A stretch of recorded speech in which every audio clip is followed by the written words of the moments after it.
An bhfuil ag súil leis an tseachtain.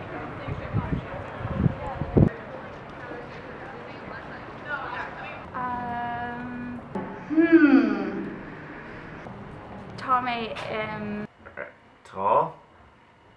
Sorry.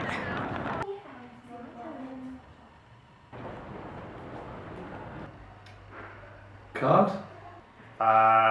Ní mór an Gaeilge ag an Is maithlam cá millis? An bhfuil cad a gum dogadí ó leithreas. Tá mé ag súil le dul gotí Bhí an crack agam an éirí tá ag súil leis an bhíl. Tá súil am cáir sppraga níos má Gaeilge leir. Tá ag súil am a chuis Gaeilge dús agus seaman na Gaeilge. Tá mé ag súil leis an tseachtain a chuireann an Gaeilge go mór chun cin sa choláiste. Tá mé rá le súil go mór leis. Tugann si déasún an Gaeilge as Scaoil amach. An Gaeilge, scuilehaí an Éigse seo. Scríonaí. Scuilehaí. Scaoilamachi. Scuilehaí. Scaoil amach. Gaeilge. An Gaeilge. Scaoil amach an tseachtain seo.